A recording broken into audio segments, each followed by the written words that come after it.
Bismillahirrahmanirrahim. Assalamualaikum warahmatullahi wabarakatuh. Innal hamdalillah nahmaduhu wa nasta'inuhu wa nastaghfiruh wa na'udzu billahi min shururi anfusina wa min sayyiati a'malina. Man yahdihillahu fala mudilla lahu wa man yudlil fala hadiya lahu. Asyhadu an la ilaha illallah wahdahu la syarika lahu wa asyhadu anna Muhammadan abduhu wa rasuluh. Allahumma salli wa sallim ala Muhammadin wa ala alihi wa ashabihi wa man tabi'ahum bi ihsanin ila yaumiddin wa ba'd. Kita menyanjung dan memuji Allah atas kenikmatan yang demikian banyak, demikian agung dan tak terhingga, dari iman, Islam, sunnah, ihsan, diberi kesehatan dan juga diberi kemudahan untuk bermudzakarah, untuk saling mengingatkan. Karena Allah SWT berfirman, "Fadzakir fa inna dzikra tanfa'ul mu'minin." Dan berikanlah peringatan, sesungguhnya peringatan itu bermanfaat bagi kaum mukminin. Dan kita saat ini berada pada bulan yang dikatakan oleh Rasulullah sallallahu alaihi wasallam, yaghfalu fihi an-nas wa yarfa'u fihi al-a'mal. Jadi pada bulan ini mayoritas manusia itu lalai. Dan pada bulan ini catatan amalan manusia tahunan diangkat oleh Allah Subhanahu wa taala. Jadi lalai di sini perlu kita hidupkan sehingga kita bisa meraih keuntungan di saat orang-orang tidak mampu melihat atau tidak mengetahui keuntungan di saat-saat manusia lalai untuk mengambil keuntungan tersebut, yaitu bulan Sya'ban.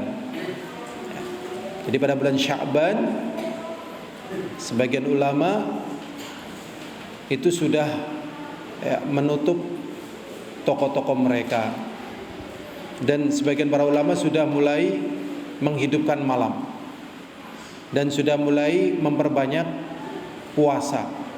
Ya, sehingga mereka mengatakan syahrul Sya'ban syahrul Quran. Bulan Sya'ban adalah bulan Quran. Ya. Dan sebagian ulama mengatakan syahrul Rajab syahrul Zar'i wa Sya'ban saqiyuz Zar'i wa Ramadan hasadu zira'ihi. Jadi dia mengatakan bahwasanya bulan Rajab adalah bulan mulai menyiapkan lahan. Maksudnya di sini lahan amalan. Sehingga disebut dengan syahrul Zar'i. Dipersiapkan selama 1 bulan. Kemudian pada bulan Sya'ban mulai merawatnya, menjaganya. Kemudian pada bulan Ramadan panen. Ya, nanti setelah Ramadan itu nanti kita melihat ya hasil yang akan diraih dari 3 bulan yang mereka persiapan. Ya, dan puncaknya nanti setelah selesai Ramadan. Sehingga ada doa, tetapi bukan dari Rasulullah, tetapi ini masuk dalam kategori kalamun thayyib, ucapan yang baik. Jadi misalnya kita berdoa dengan ini nggak apa-apa. Cuman kalau menyandarkan kepada Rasulullah ini tidak bisa karena tidak sahih riwayatnya. Yaitu Allahumma barik lana fi Rajab wa Sya'ban wa ballighna Ramadan. Ya Allah, berikanlah kepada kami ya barakah pada bulan Rajab dan juga bulan Sya'ban, dan sampaikanlah kami pada bulan Ramadan. Jadi saat-saat ini kita mulai ya meningkatkan ya durasi ibadah ya, karena ya, tatkala kita masuk Ramadan diharapkan kita sudah mengenal stamina kita di dalam menjalankan ibadah, semangat kita dalam menjalankan ibadah. Ya, sehingga jangan sampai tatkala kita masuk Ramadan dengan semangat tinggi, di 10 hari pertama bulan Ramadan mulai menurun, 10 hari kedua mulai menurun, bahkan 10 hari terakhir masih bulan Ramadan, pasar-pasar sudah ramai, termasuk pedagang baksonya. Pedagang baksonya ramai di siang hari bulan Ramadan, padahal itu akhir daripada bulan Ramadan, yang disebut oleh masyarakat kita dengan apa? Perpegan. Perpegan itu artinya dalam waktu yang sama manusia itu membutuhkan kebutuhan yang sama, dan di situ mulai mereka lupa akan apa sih sebenarnya dari apa yang tadinya mereka agungkan dan muliakan dari bulan Ramadan. Ini kesalahannya di awalnya. Kesalahannya apa? Di awalnya. Ini penting untuk diingatkan. Al-hadirun rahimani wa rahimakumullah. Insyaallah dalam kesempatan kita pada malam hari ini, yaitu malam Ahad, kalau nggak salah masuk tanggal 7 bulan Sya'ban kalau nggak salah ya. Kalau Februarinya mungkin malam 27 ya. Kita akan membahas perkara yang sama seperti kayak Sya'ban ini, mirip ya, perkara yang kebanyakan manusia itu lupa. Kebanyakan manusia apa? Lupa. Kalau nggak lupa nggak perhatian. Kalau nggak perhatian, perhatiannya sangat minim, sehingga nanti bisa jadi dia kena cela, ya, kena cela dari malaikat dan diampuni dan diamini oleh Rasulullah SAW. Jadi amalan ini banyak yang lupa, tidak perhatian. Kalau perhatian tidak sebagaimana mestinya. Padahal amalan ini sangat memudahkan seseorang untuk masuk surga. Dan amalan ini sangat memudahkan seseorang mendapat rezeki dan kemuliaan. Jadi kalau mau rezekinya lancar ya lakukanlah amalan ini. Kalau mau derajatnya diangkat ya lakukan amalan ini. Kalau mau mudah masuk surga ya lakukan amalan ini. Jadi kenapa rezeki seret, hidup susah, mungkin juga masuk surga juga wallah alam gitu ya. Nah ini gara-gara tidak memperhatikan amalan ini ya.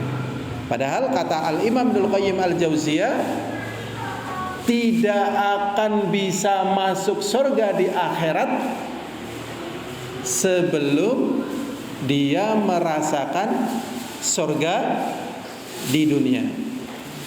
Jadi orang-orang yang akan masuk surga besok di akhirat adalah orang-orang yang menikmati surga di dunia.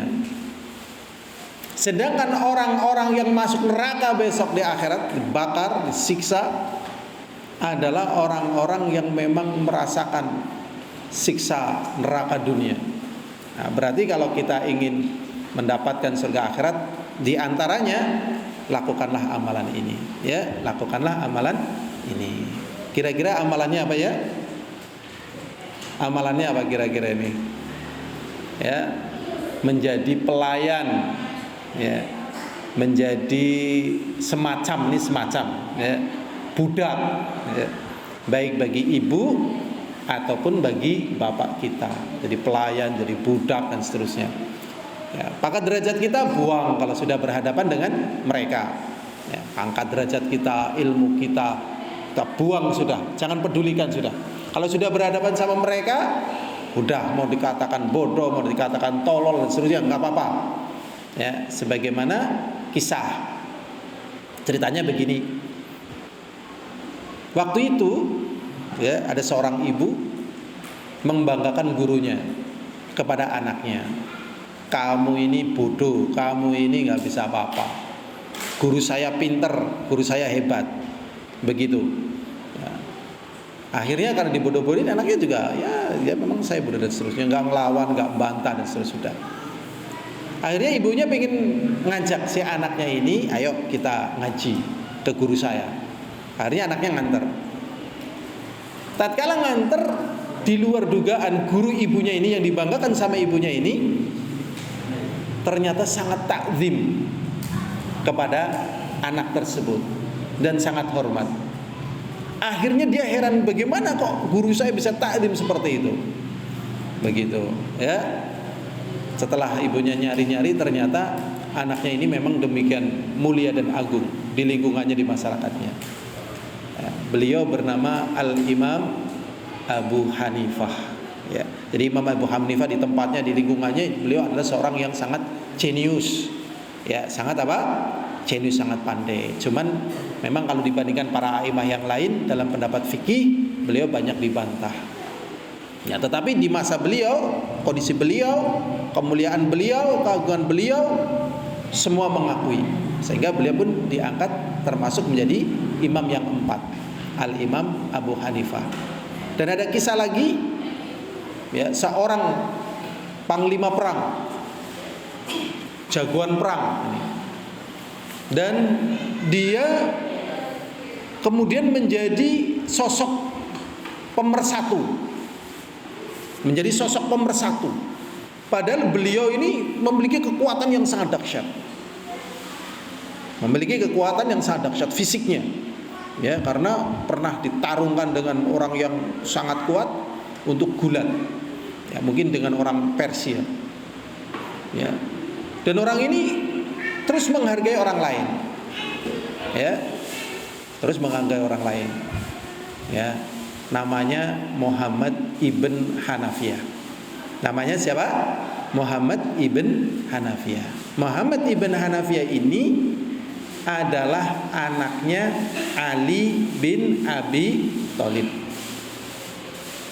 Ya, jadi beliau ini masih satu bapak dengan Hasan dan Husain.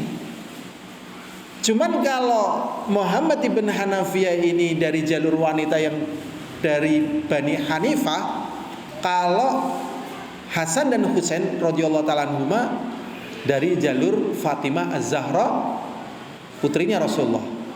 Ya, putrinya Rasulullah SAW. Ya. Jadi beliau tetap menempatkan diri, merasa bahwasanya saya anaknya, ya bukan anaknya dari keturunan Rasulullah, ya, dari wanita Bani Hanifah. Sedangkan Hasan Husain kan dari apa? Cucunya Rasulullah. Sehingga tatkala terjadi surat menyurat, karena ini mereka semuanya menjadi tokoh, ya, tokoh negara, akhirnya tetap engkau adalah orang yang dicintai oleh Rasulullah, engkau adalah kekasih Rasulullah, kepada Hasan dan Husain. Ya. Nah, ini beliau pernah satu ketika 6.000 pasukan ingin mengangkat beliau menjadi imam. Ya, sudah, saya berbaiat kepadamu untuk taat kepadamu, ya, untuk mengangkat pemimpin. Kemudian beliau mengatakan, mahlan mahlan ya ahlal Islam, sabar engkau ya ahlul Islam.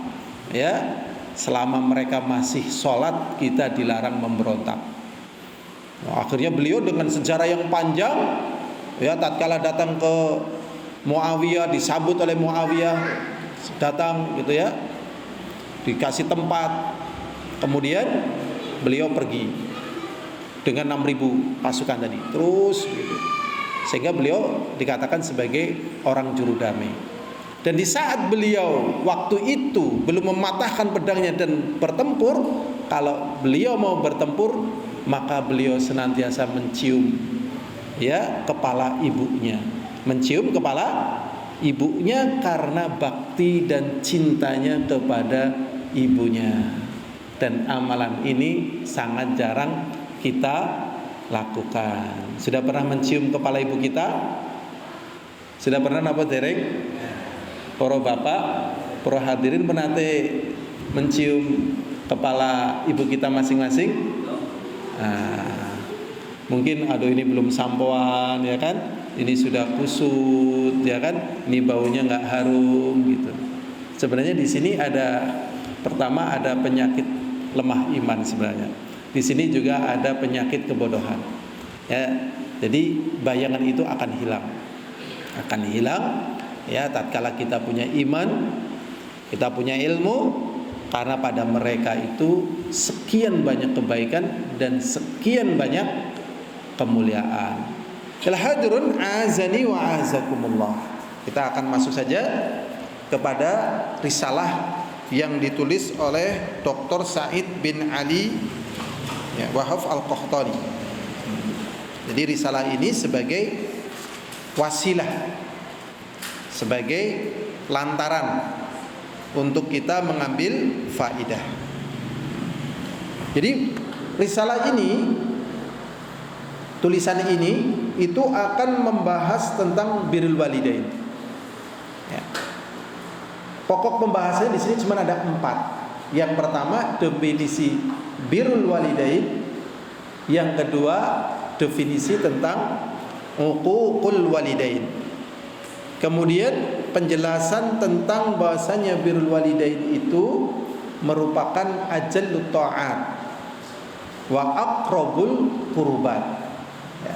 Jadi berbakti kepada orang tua itu masuk dalam kategori ajallut ta'at, semulia-mulia ketaatan, wa aqrabu qurbat, dan sedekat-dekatnya amalan yang bisa menghantarkan kita kepada keridhaan Allah. Makanya kalau orang yang tidak berbakti kepada orang tuanya, mesti banyak hal yang menjadi penghambat dalam hidupnya, apakah rezekinya ataukah pengalaman batinnya dan hal-hal yang lainnya. Ya, karena secara umum orang tua itu berjalan dengan apa? Berjalan dengan naluri atau berjalan dengan kata hati. Ya, sehingga dia sukanya nasihat, ya, harapan kayak gitu. Ya kan? Nasihat, harapan gitu. Doa. Nah, kalau anak biasanya tinjauannya tidak, mungkin ilmu, mungkin kesibukan, mungkin cita-cita, keinginan, sehingga sering antara anak dengan orang tua ini berbeda pendapat. Ya, berbeda pendapat, tidak menghargai. Ya, tidak menghargai. Padahal kalau dia ingin mendapatkan kemuliaan, jalannya adalah dia mulai belajar dekat dengan orang tua, mulai belajar tidak memperdulikan kondisi kemampuannya, keilmuannya. Karena nanti kalau dia sampai kelewatan dari perkara ini, maka dia akan menjadi sosok yang paling menyesal. Ya, sosok yang paling menyesal. Ya hadrun azani wa azakumullah. Secara bahasa, kata bir yang diartikan dengan berbakti itu artinya adalah al-khair wal fadl secara bahasa. Ya, al-khair wal fadl. Ini kalau secara bahasa. Cuman ada penjelasan dari Al-Imam Ibnul Qayyim Al-Jauziyah di dalam kitab Risalah Tabukiyah. Di dalam kitab Risalah Tabukiyah, beliau menjelaskan kata bir itu adalah kata yang mewakili seluruh dari kebaikan. Jadi seluruh kebaikan masuk dalam kategori bir, ya. Kemudian seluruh kejelekan masuk dalam kategori ism. Jadi misalnya takwa, berarti takwa ini kan kebaikan, masuk dalam kategori apa? Bir. Sabar, ini kebaikan, masuk dalam kategori apa? Bir. Mentauhidkan Allah termasuk kebaikan, berarti masuk dalam kategori apa? Bir. Al-anah, tidak tergesa-gesa di dalam menghadapi masalah, ini kebaikan, bir. Pantang menyerah, tidak putus asa dalam menghadapi segala sesuatu, ini kebaikan, berarti masuk dalam kategori apa? Bir. Pandai mengobati perkara yang dilematik pada dirinya. Jadi manusia kan sering mengalami apa? Dilematik pada dirinya. Dilematik mau begini atau begini kan gitu, biasa. Ya, hati itu biasa kayak gitu. Kemudian dia mampu mengobatinya dan memilih mana yang lebih baik dari pilihan tersebut. Ini masuk dalam kategori apa? Bir. Nah, kalau kejelekan tadi itim. Sehingga Allah SWT mengatakan ta'awanu 'alal birri wat taqwa, dan tolong menolonglah kalian dalam segala kebaikan, bir ini. Ditambah dikuati lagi at-taqwa dan juga takwa. Kalau cuman takwa saja masuk di dalamnya bir. Tetapi kalau misalnya takwanya tidak disebutin, cuman bir saja, di dalamnya apa? Takwa. Jadi di sini misalnya Allah mengatakan ta'awanu 'alal birri, sudah. Itu berarti seluruh kebaikan. Cuman dikuatkan lagi, tambah penguat, ada takwa. Wala ta'awanu 'alal itsmi wala udwan, dan janganlah kalian tolong menolong. Ismi tadi sudah paham ya, dari segala kejelekan, ya, berkhianat, menipu, tipu muslihat, ya, niat jelek dan seterusnya, ini ism, tidak boleh. Wala udwan, dan permusuhan. Berarti kata bir di sini ya mencakup perkara yang luas, yang mungkin ini tidak bisa terwakili tatkala diterjemahkan dalam bahasa berbakti. Sakitipun pahami niki hadirin. Saya cuman belum sempat nyari di Kamus Besar Bahasa Indonesia arti berbakti itu apa gitu. Cuman kalau kita lihat dari kata bir, ya, dari kata bir, misalnya birrul walidain, ini menunjukkan kemuliaan yang luar biasa. Karena apa? Karena tidak semua orang tua memerintahkan ketaatan. Gimana Pak Badan? Tidak semua orang tua memerintahkan ketaatan, sementara kita harus berbakti. Contoh, waktu itu Abu Hurairah pulang. Abu Hurairah dari mana ya? Daus. Jadi Abu Hurairah Ad-Dausi. Namanya Abdurrahman bin Sakhr, ya, mukthirul hadis. Beliau sahabat yang banyak hadisnya. Beliau izin kepada Rasulullah untuk ketemu ibunya.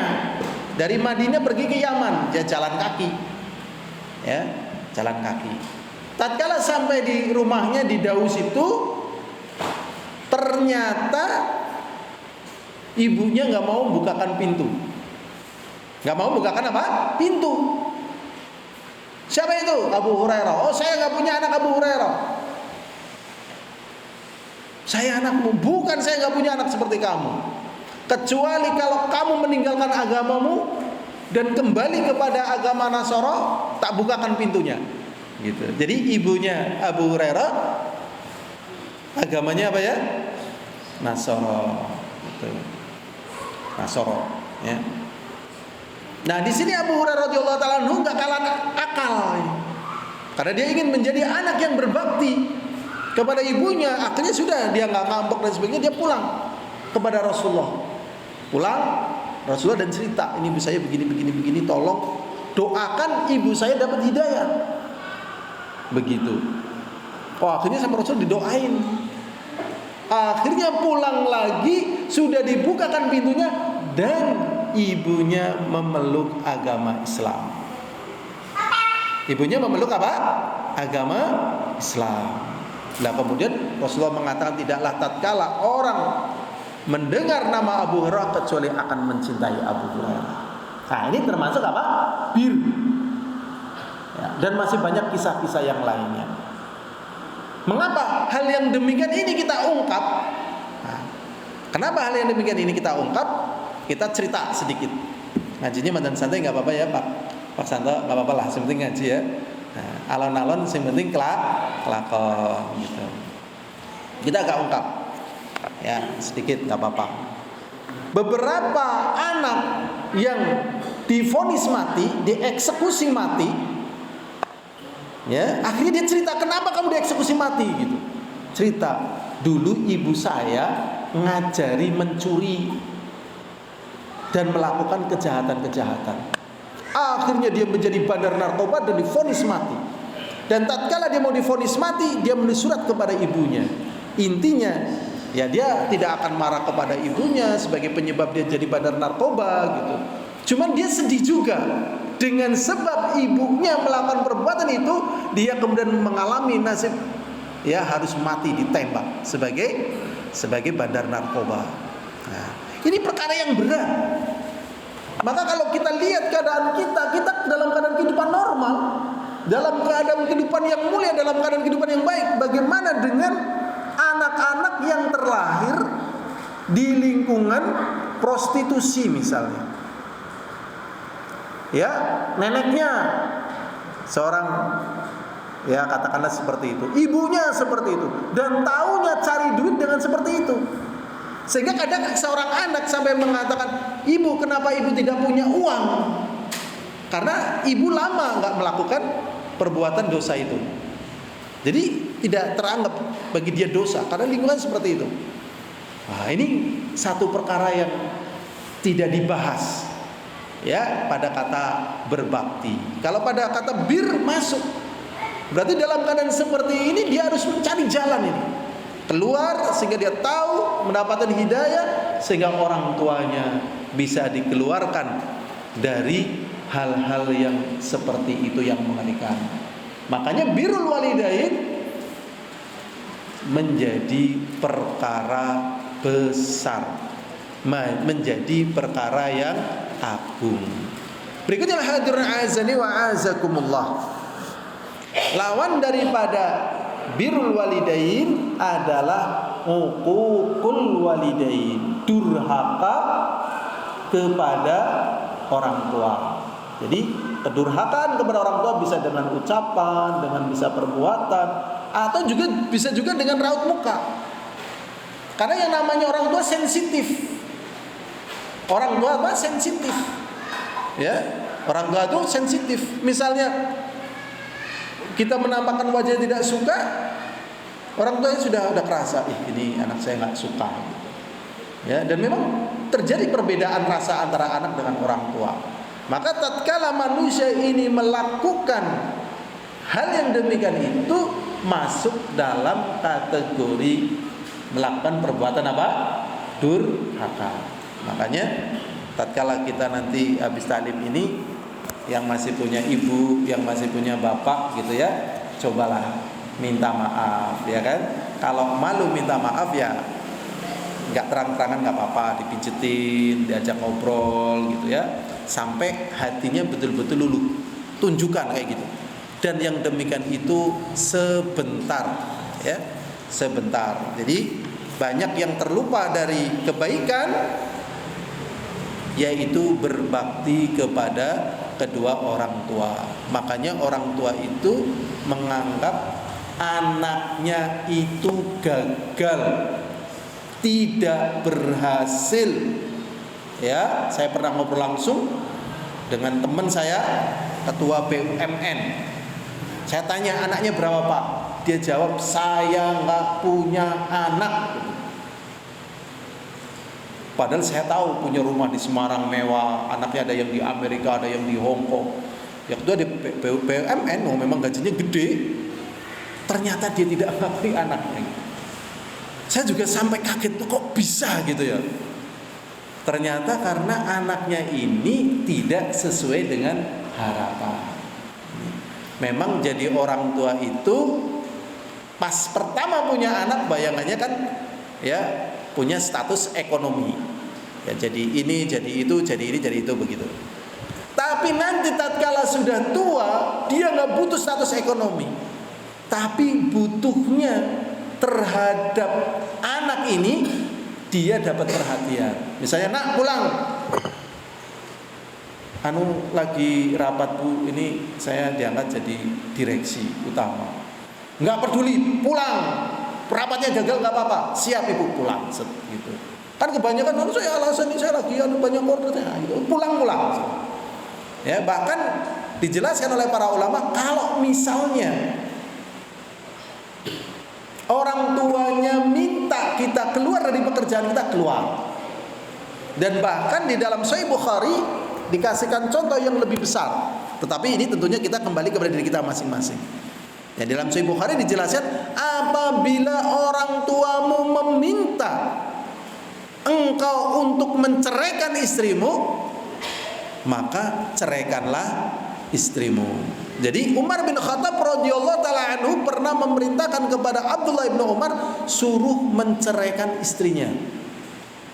Akhirnya diceraikanlah istri Abdullah bin Umar. Masya Allah. Kalau misalnya ya kita jadi anak nih, tiba-tiba orang tua kita memerintahkan kita untuk menceraikan istri kita. Nah, kira-kira dijalani nggak ini Pak Santo ini? Ini jangan dicontohkan dalam masa toh repot. Lan maksudnya si fulan kayak bojomu diganti bae lah. Aku ndelengna sepet gitu. Kayak mungkin kayaknya main gitu ya, tapi aku ndelengna sepet ganti bae lah. Nabi Ibrahim juga pernah memerintahkan kepada Ismail alaihissalatu wassalam untuk menceraikan istrinya. Begitu. Jadi pernah datang nanti bilang ya kalau suamimu datang suruh mengganti gawangan rumahnya gitu. Kan waktu itu Nabi Ibrahim kunjung ke anaknya Ismail. Nah, Nabi Allah Ismail lagi pergi nggak ada. Kemudian akhirnya Nabi Ibrahim pesan ke istrinya, tolong nanti kalau suamimu pulang bilang ke suamimu untuk mengganti gawang rumahnya. Nah ternyata maksudnya gawang rumahnya ini adalah istrinya, suruh diganti menjadi dicerai. Jadi dicerai. Nah sekarang kalau misalnya terjadi pada kita lakukan apa tidak? Angel temen iki ya gitu. Memang Masya Allah ya, kadang dalam agama ini butuh melakukan pendekatan. Contoh misalnya ya, kan kita bulan Syaban ya kan, nanti masuk bulan Ramadan. Ada di antara para imam yang satu hari khotam Quran 30 juz satu hari. Ya kan? Satu hari berapa? Khotam 30 juz. Kita bisa kuat sehari khotam 30 juz? Setahun aja belum ya. Insyaallah. Ternyata Imam Syafi'i sehari khotam 2 kali. Masya Allah. Kan kayak nggak masuk akal ya kan? Dan Imam Nawawi mengumpulkan satu riwayat ya, bahasanya beliau itu mampu dalam satu hari khotam 8 kali. Masya Allah. Ya Allah, inilah. Nah ini kan satu perkara yang ya Allah. Maka dalam perkara tadi ya misalnya orang tuamu memerintahkan begitu, ada penjelasan dari para ulama. Yang pertama, kondisi orang tuamu itu tentunya tidak sama dengan kondisi siapa? Umar bin Khattab.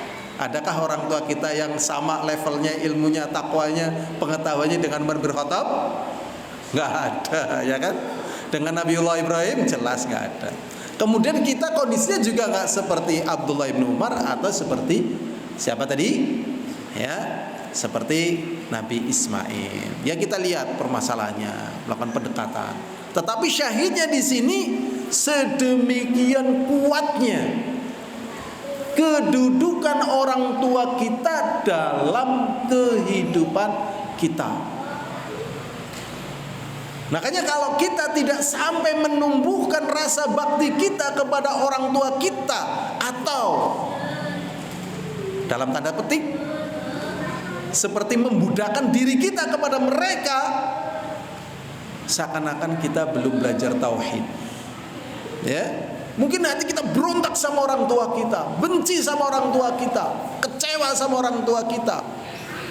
Tapi ingat, sejelek-jelek orang tua, sejahat-jahat orang tua, sezalim-zalim orang tua, dia adalah orang yang paling berjasa terhadap kita. Berjasa dari sisi mana? Kita tidak mungkin bisa masuk surga tanpa melalui dunia ini. Dan kita tidak mungkin berada di dunia ini tanpa dilahirkan oleh orang tua kita. Makanya termasuk dalam kategori kekufuran, maning tasaba ila ghairi abihi, barang siapa yang menyandarkan bukan kepada orang tuanya. Mungkin orang tuanya sudah jelek, udah miskin, udah kotor, udah dekil, jahat lagi. Lah anaknya tadi soleh, kaya, terpandang, terhormat. Lah dalam keadaan di luar dugaan, banyak tamu misalnya, ya, ngapunten, bapak teng pundi, misalnya tanya kepada anak tersebut. Ditunggu-tunggu sama tamunya, pengen lihat, kok ada anak seperti ini baiknya, berarti orang tuanya hebat, ya kan? Wah, dia malu. Kemudian dia mengatakan, itu loh orang tua saya, itu loh orang tua saya. Padahal orang tuanya itu yang di sana itu, yang sangat terbalik kepada keadaan dengan anaknya tadi. Maka ini dia sudah telah melakukan kekufuran. Kenapa? Dia berarti tidak ridho dengan takdir. Jadi kalau tanya mana orang tua, itu lu kok beda banget, biarin. Kok bisa ya? Iya bisa, kenapa sih? Nah, itu rumahmu ya? Iya. Lu kok bisa begitu? Ya bisa, kenapa sih? Nah, kadang kan orang, oh kalau mau tahu rumah saya itu loh. Nah, ternyata bukan rumahnya sendiri. Jangan seperti itu. Al-hadirun azani wa azakumullah, kita kembali kepada pembahasan, yaitu ya pembahasan yang ketiga di sini, bahwasanya berbakti kepada orang tua sebagaimana tadi sudah disebutkan, min ahammil muhimat wa a'zamul qurubat, perkara yang paling penting dan perkara yang paling besar untuk mendekatkan diri kita kepada Allah. Karena apa? Yang pertama, qaranallahu haqqal walidain wal ihsan ilaihima bi ibadatihi subhanahu wa ta'ala. Ya, sebab yang pertama ini Allah Subhanahu wa ta'ala menggandengkan kewajiban yang harus ditunaikan oleh manusia kepada kedua orang tuanya, digandengkan dengan kewajiban yang harus dia tunaikan kepada Allah, kepada penciptanya, ya, kepada pemberi rizkinya. Nah, ini digandengkan. Ya, kedudukan Allah lebih tinggi jelas, tetapi kemuliaan orang tua diangkat, ya, digandengkan, walaupun tetap lebih tinggi Allah, ya, jelas. Karena nanti dalam keadaan tertentu kita tetap tidak boleh taat kepada orang tua kalau bermaksiat kepada Allah. Tapi kalau tidak bermaksiat kepada Allah harus taat, harus taat, ya. Karena Allah dudukan demikian ini. Allah SWT berfirman, wa'budullaha wa la tusyriku bihi syai'a wa bil walidaini ihsana. Ayat ini sudah hafal semuanya. Dan Allah Subhanahu wa ta'ala mengatakan, dan sembahlah oleh kalian Allah, dan janganlah kalian berbuat syirik dengan sesuatu apapun. Ini kejahatan yang paling jahat adalah syirik. Kejahatan yang paling jahat adalah syirik, ya. Dan perbedaan yang paling fundamen di dalam masalah agama adalah masalah tauhid dan syirik. dan pokok dalam agama kita adalah tauhid. Nah, ini pelajaran penting ini. Ya, karena kadang orang kan bingung. Ya, agama mana aja mengajarkan kebaikan. Ya, bahkan mungkin memberikan angpaunya lebih besar dan lain sebagainya. Kalau Islam katanya zakat fitrah cuma 2,5 kilo. Ya, yang lainnya katanya memberikan kebaikan-kebaikan ini. Tetapi di situ ada perbedaan besar. Kalau agama kita mentauhidkan Allah, ini menjadi pembeda bagi yang lainnya.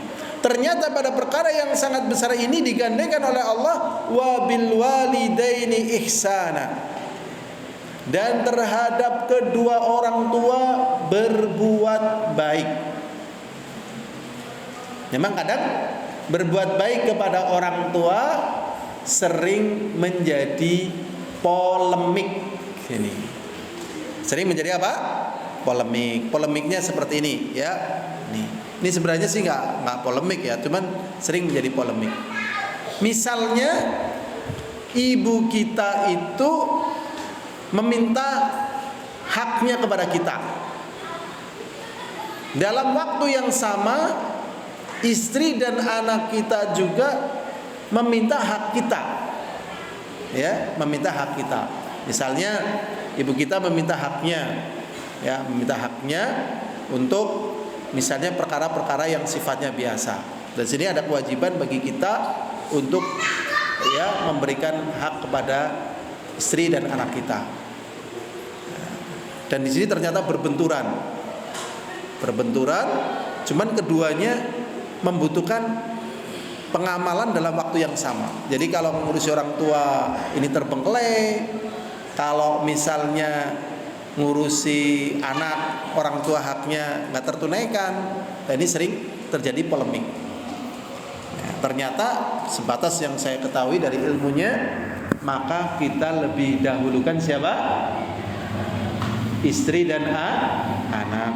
Dalilnya, ya, dalilnya firman Allah Taala, ya ayyuhalladzina amanu qu anfusakum wa ahlikum nara. Wahai orang-orang yang beriman, jagalah diri kalian. Diri kalian itu meliputi istri dan anak. Wa ahlikum, lah baru ada ibu, ya, dan seterusnya. Naro. Makanya kita harus cermat memahami dalil. Kemudian lagi ini permasalahan lain antara mertua dengan ibu kita. Antara mertua dengan ibu kita. Sebenarnya mertua kita itu ya nggak begitu ditekankan ya di situ, karena yang di sini yang disebutkan kepada kedua orang tua kita. Ya, adapun kita berbuat baik ya karena ini hubungan kekerabatan. Ya, anaknya sudah jadi istri kita. Ya, akhirnya kita berbuat baik sama orang tua istri. Tetapi yang dimaksud di sini birrul walidain ya orang tua yang melahirkan kita. Tapi yang sering biasanya seorang suami lebih cinta kepada mertua, ya kan? Kita lebih cinta kepada ibu kita sendiri apa sama ibunya istri? Kita loh, kita kembali mikir, ayo. Kayak ibu kita atau ibu mertua? Tapi yang sering biasanya mertua. Nah, berarti benar. Berarti benar, ya. Atau ini benar ya? Atau karena sudah kesepuan. Kalau pengantin anyar, mungkin anak 1, anak 2, anak 3, anak 4, biasanya mertua lebih didahulukan karena kebawa rasa cinta kepada apa? Istri, anaknya.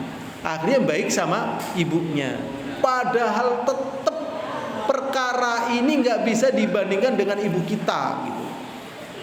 Bahkan kalau misalnya orang tua si wanita ini sadar, ya, dia akan merasa beruntung. Contoh begini, wahai istriku, aku akan pergi jihad. Pokoknya selama aku belum pulang, kamu nggak boleh keluar dari rumah ini. Maknanya ya nggak boleh safar lah. Yang namanya keluar belanja biasa dalam lingkungan yang tidak safar. Ternyata dapat berita, ibu ada berita dari bapak, ibu suruh pulang. Bapaknya kangen. Dijawab, saya tidak boleh keluar rumah kalau suamiku belum pulang. Terus berikutnya lagi, terus sampai akhirnya bapak sakit keras. Setelah lama, mungkin setahun, 2 tahun, atau 3 tahun, atau mungkin 4 tahun, bapak sakit keras. Minta dijenguk. Suamiku belum pulang. Saya tidak boleh meninggalkan rumah kalau suamiku belum pulang. Akhirnya meninggal dunia.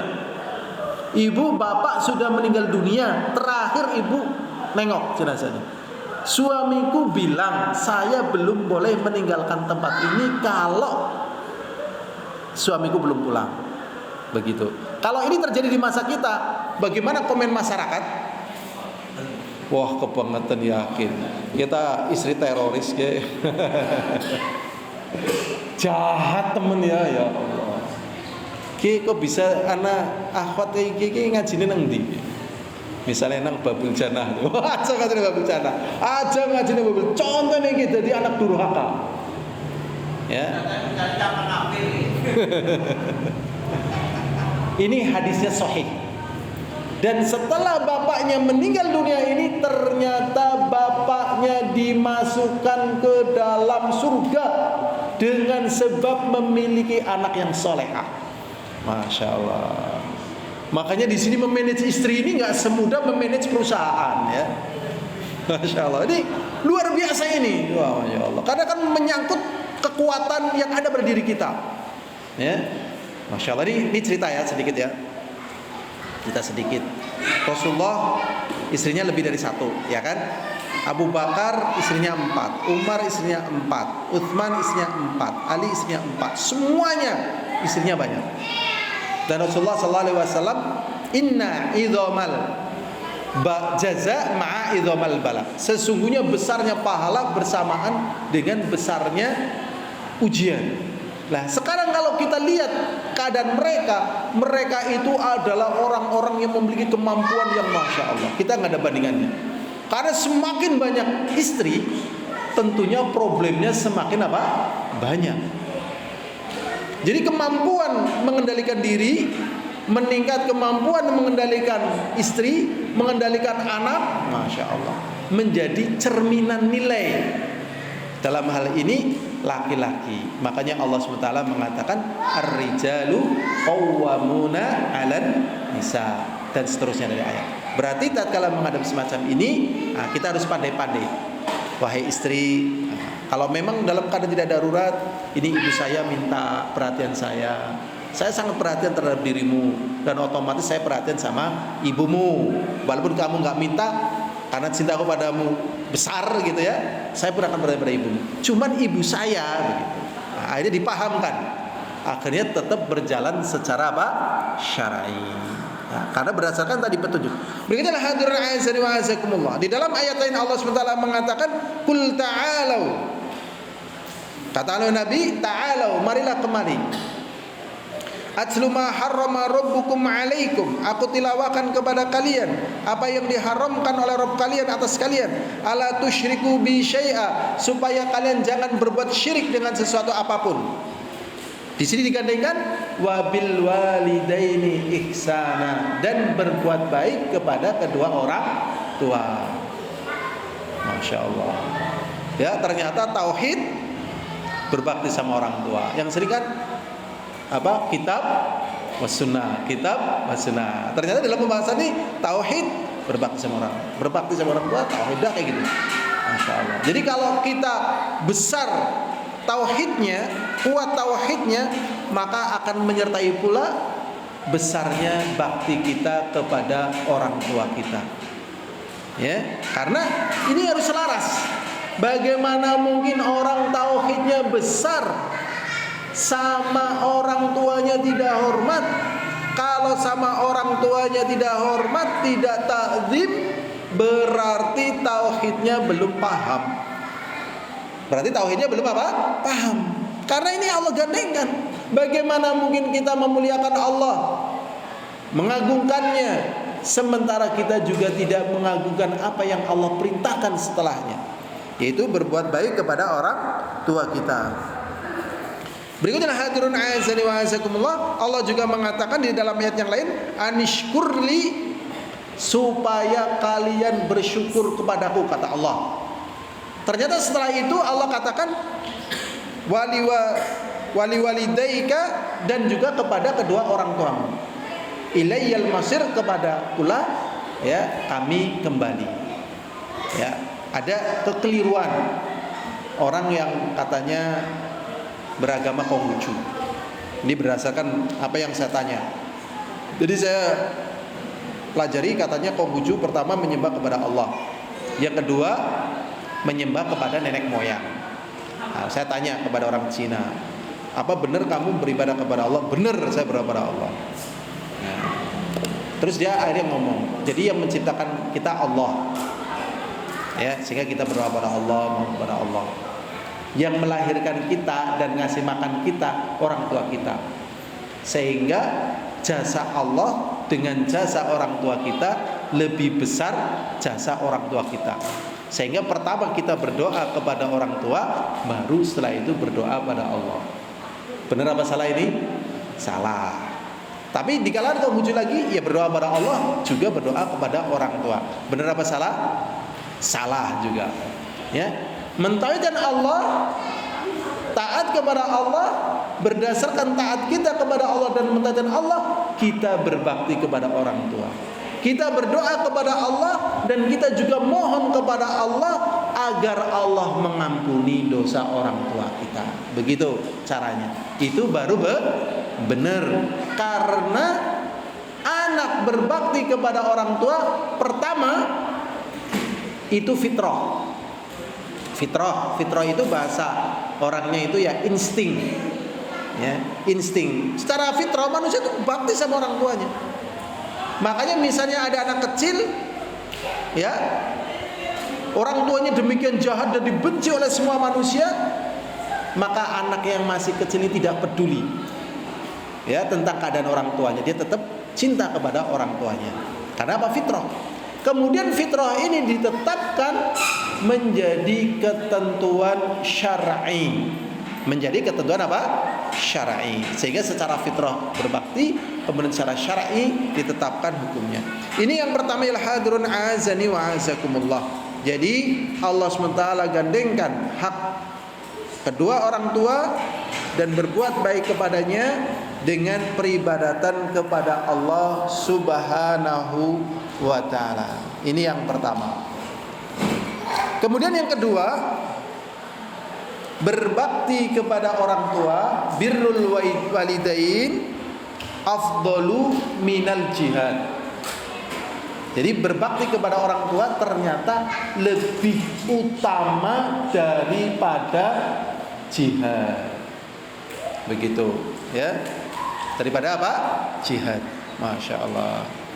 Jadi di sini, ya, diriwayatkan dari Abdullah bin Umar radhiyallahu taala anhuma, qala jaa rajulun ila Nabi sallallahu alaihi wasallam, datang seseorang kepada Nabi Muhammad sallallahu alaihi wasallam, yasta'dzinuhu fil jihad. Ada seseorang datang kepada Rasulullah sallallahu alaihi wasallam minta izin kepada Rasulullah untuk ikut jihad. Jadi amalan jihad ini, kata Rasulullah, adalah dzirwatu sanamil Islam, puncak daripada amalan Islam. Dan sekian banyak amalan-amalan dari perbuatan-perbuatan dosa tidak bisa menghapuskannya kecuali dengan jihad. Ya, jadi jihad ini amalannya, masya Allah, pahalanya besar sekali. Ya, pahalanya besar sekali. Ya, ternyata dalam keadaan tertentu jihad yang demikian besar keutamaannya masih kalah dengan kedudukan berbakti kepada orang tua. Sehingga tatkala dia minta izin kepada Rasulullah untuk ke jihad, kemudian Rasulullah sallallahu alaihi wasallam bertanya, "Ahayyun walidak?" Apakah orang tuamu masih hidup? Dijawab, "Na'am," ya. Qala, kemudian Rasulullah sallallahu alaihi wasallam mengatakan, "Fa fihima fajahid."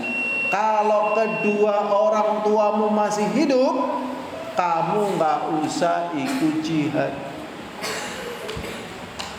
Pulang saja sudah. Tetapi berjihadlah kamu kepada orang tuamu. Ya, berjihad di sini tadi ya melayani dan seterusnya, menyenangkan, meladeni, ya rela misalnya buat umpatan misalnya, ya, diumpat, dasar kamu anak begini, dasar kamu nggak bisa begini, dasar kamu, kan diumpat misalnya. Nah, tapi tatkala orang tua misalnya ngumpat itu seneng plong itu enggak apa-apa. Ya. Ya, paling ya Allah, alhamdulillah ibu saya ya Allah misalnya. Tapi orang tua jadi plong enggak apa-apa. Nanti kalau sudah plong baru pelan-pelan. Ya. Nah ini. Ya. Ternyata di sini Rasulullah SAW memerintahkan dia untuk pulang kepada orang tuanya. Ya. Aqbala rajulun ila Nabi sallallahu alaihi wasallam faqala. Datang seseorang kepada Rasulullah sallallahu alaihi wasallam. Ini karena waktunya nanggung agak mundur, enggak apa-apa ya. Apa azan diberhentikan ini? Azan dulu. Terus taklimnya berhenti atau salat isya atau gimana? Berhenti? Berarti cukup taklimnya atau gimana? Sudah ya. Ternyata masih banyak materi yang belum terbahas ya, karena waktunya memang pendek ya. Berarti simpulannya jangan menyia-nyiakan kemuliaan ya. Jangan menyia-nyiakan peluang ya, pahala, kehormatan, jangan ya. Jangan sampai, karena hanya orang-orang yang belum tahu atau orang-orang yang bodoh, orang-orang yang dungu yang menyanyiakan kemuliaan dan kebaikan dan kehormatan. Ternyata kemuliaan, kebaikan dan kehormatan itu ada pada orang yang mungkin selama ini kita acuhkan. Ya, selama ini kita apa? Acuhkan. Ya, kebanyakan anak di masa kita ini, tatkala orang tuanya masuk rumah, cuciannya masih numpuk, ya kan? Kadang piringnya belum dia sasai, ya kan? Dan seterusnya, rumahnya berantakan. Nah, kenapa kamu tidak merapikan rumah? Kenapa kamu tidak mencuci piring? Kenapa kamu tidak begini dan begitu? Ternyata terlena sama apa? Di masa kita ini biasanya apa? HP, ya. Umi, saya lagi asik nih lihat WA story ini, lagi asik bikin status ini, ya, lagi seneng bikin konten ini, gitu. Lah, ini kebodohan yang sangat bodoh, begitu. Dan ternyata kebodohan yang sangat bodoh ini ternyata ini sudah menjadi konsumsi publik. Jadi orang-orang yang dianggap figur publik gitu ya, orang-orang terkenal, orang-orang yang hebat, orang semua kenal. Kalau kita lihat dia kayak nggak punya orang tua. Kayak nggak punya orang tua, kok bisa melakukan ini dan itu dan sebagainya? Kayak nggak punya orang tua. Begitu. Nah, ternyata kalau kita lihat sebabnya dia tidak perhatian dengan orang tua. Yang namanya orang tua sejahat apapun pasti tatkala memberikan nasihat kepada anaknya dengan nasihat yang baik. Pasti itu. Udah pernah dengar Usama bin Laden? Pernah dengar ya? Ternyata nasihat Usama bin Laden kepada anaknya supaya jangan mengikuti jejaknya. Jangan, kamu susah gitu. Bayangkan, dan orang-orang jahat mesti kamu jangan ikut. Mesti nasihatnya gitu, jangan, gak ingin gitu. Lah kalau dia gak bakti sama orang tua, maka dia akan terkena petaka tadi. Maka hormatilah orang tua, sayangi orang tua. Ya, jadi begitu lagi bikin status kayak gini, orang tuanya manggil, taruh aja statusnya. Ya, lalu lagi bikin konten, ibunya panggil, taruh. Enggak peduli sudah, taruh. Mungkin lagi capek, ibunya manggil, udah layani aja.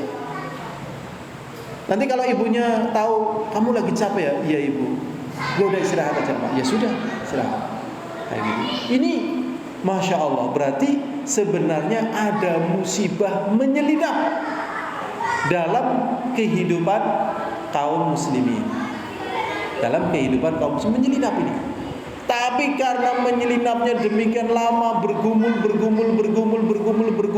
sehingga menjadi pola kehidupan, Yang pola kehidupan ini sebenarnya nggak pernah ada dalam agama kita, tapi ada dalam pola kehidupan orang kafir. Ya, dalam pola kehidupan apa? Orang kafir. Contoh, ini contoh. Kita punya teman-teman dari luar negeri. Katanya kalau dia pamitan sama ibunya, "Bu, saya mau berangkat sekolah." Ibunya pesen, "Maaf ini ya, sudah bawa kondom apa belum?" Ya. Waliyadzubillah. Jadi kehidupan orang kafir seperti itu. Rusak begitu. Sehingga tatkala ibunya gede, anaknya gede, udah kayak temennya dan seterusnya. Ya Allah, ya Rabbi, tidak ada takzim, tidak ada ingkar mungkar, tidak ada ya Allah. Ini apa ini? Berarti antara ibu dan anaknya ini sama-sama pejuang. Sama-sama apa? Pejuang untuk masuk ke dalam neraka jahanam. Wahai ibu, kita masuk ke neraka. Ayo, wahai anak, ayo berjamaah masuk neraka. Ternyata pola ini menyelinap di tubuh kaum muslimin, dan ini hati-hati. Ya, dan ini butuh diterapi. Ya, jadi terapinya ya semoga dimulai dari kita masing-masing. Kita mulai belajar berbakti sama orang tua, mendoakan orang tua, mulai nggak peduli dengan kepintaran kita, kehebatan kita tatkala berhadapan dengan orang tua. Datangi, pijeti gitu ya. Orang tua itu secara umum nggak begitu butuh duit, walaupun ada yang butuh duit juga. Ya. Orang tuanya itu butuh duit apa enggak? Tapi secara umum biasanya nggak butuh duit, butuhnya perhatian. Ya, kalau dikasih duit, wis lah ngono, gawe bae. Pijetin, ngobrol, ya seberapa terus rutin gitu. Ya, sehari 3 kali dikunjungin begitu. Bikin dia bahagia, ya. Kalau dia sudah bahagia, biasanya doanya kuat. Doanya apa? Kuat, dia akan terus mohon kepada Allah, ya Allah, tolonglah anak saya, ya Allah berikan. Terus doanya kuat. Mungkin kita tidak berdoa kepada Allah, orang tua kita tidak pernah lupa mendoakan kita. Dan doa yang mustajabah adalah doa orang tua kepada anak. Rasulullah mengatakan, "Thalathun da'awatun mustajabatun la syakka fihinna." Rasulullah mengatakan ada 3 doa mustajabah pasti dijabahi, la syakka fihinna, yang tidak diragukan doa ini pasti terkabul. Yang pertama, dakwatul walid liwaladihi, doanya orang tua kepada anaknya. Maka kita jadi orang tua kalau lagi emosi, yang paling kita jaga dari lisan kita. Bocah kayak setan. Atau kadang keluar kaki 4. Wah, ya kan, bocah. Aduh, waliyadzubillah.